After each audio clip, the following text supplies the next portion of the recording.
Good morning student, मैं निशा शर्मा आपकी हिंदी की अध्यापिका हूँ। आज हम अपनी उन्मेष किताब में से छठा चैप्टर कुसंग का ज्वर पढ़ने जा रहे हैं। कुसंग का अर्थ होता है बुरी संगति और ज्वर का मतलब होता है भयंकर बीमारी।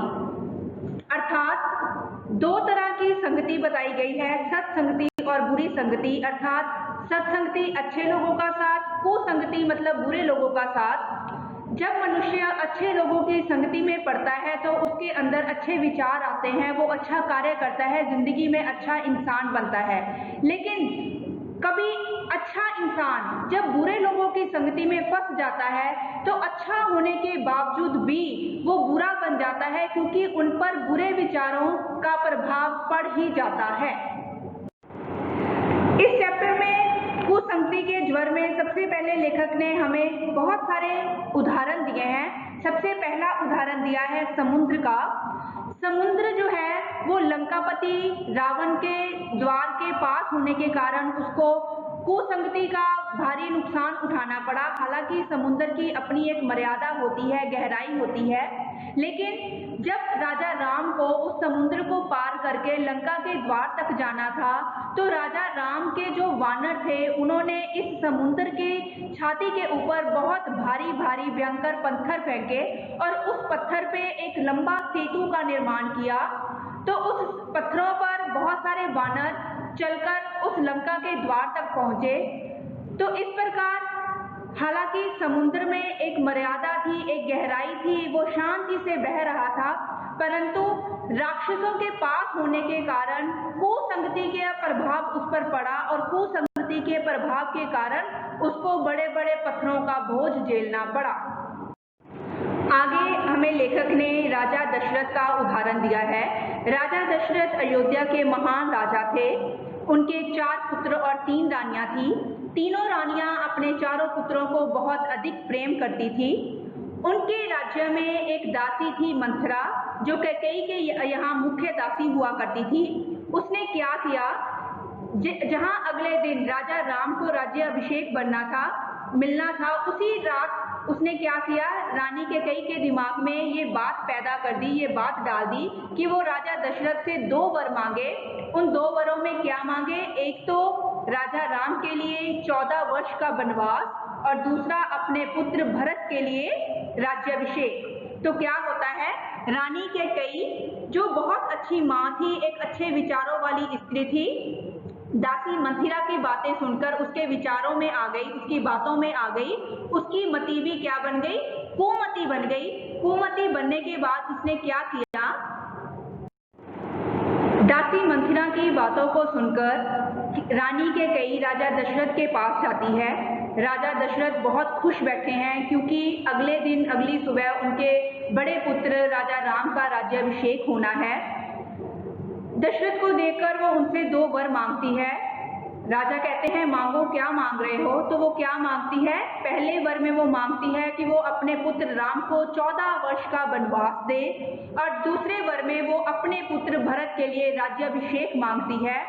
इस बात को सुनकर जो राजा दशरथ हैं उनके दिल पर बहुत अधिक गहरा प्रभाव पड़ता है।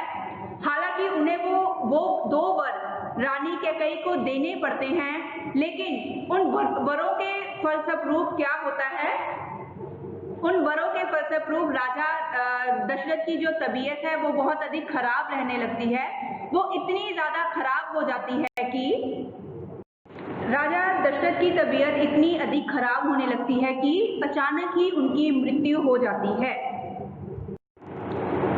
आगे लेखक ने हमें कौवे और हंस के उदाहरण के द्वारा कुसंगति के प्रभाव को बताया है। आप लोगों को पता ही है बच्चे कि जो हंस है वो बहुत अधिक भोला भाला होता है, जबकि कौवा उतना ही अधिक चालाक होता है।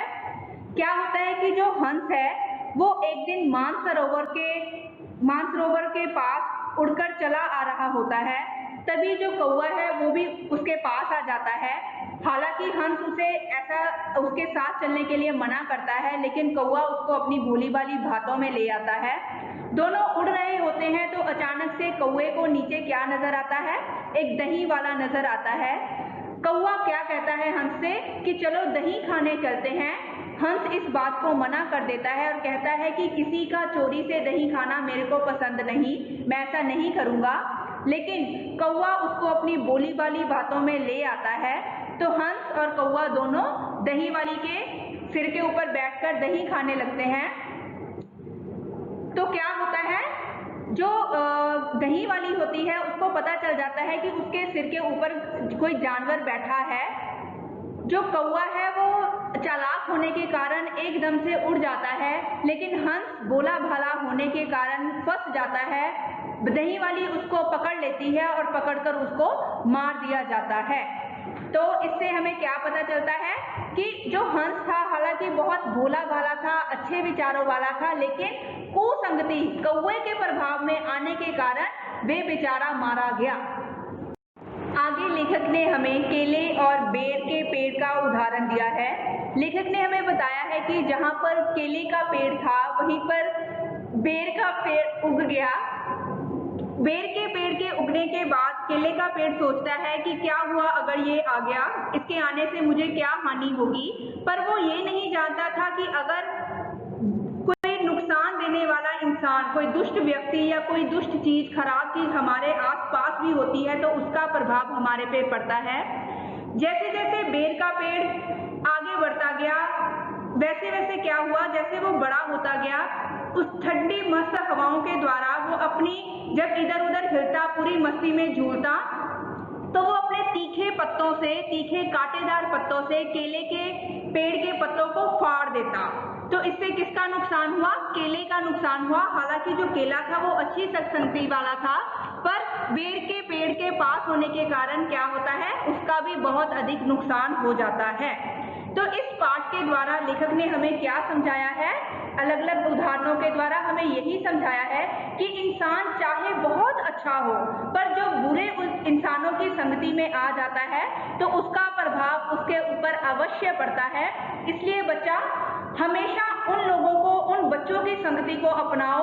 बड़े होकर भी उन इंसानों के पास जाओ जो आपको अच्छे विचार दें। ऐसा ना हो कि आप बड़े अच्छे हो, अपना बचपन, अपनी जवानी, अपनी पूरी जिंदगी बहुत अच्छे से जी रहे हो, लेकिन कभी आपकी जिंदगी में कोई ऐसा इंसान आ जाए जो आपके अच्छे विचारों को बुरे विचारों में बदल दे, तो इससे आपको बहुत हानि उठानी पड़ेगी। आपकी पूरी जिंदगी इस बात को झेलेगी।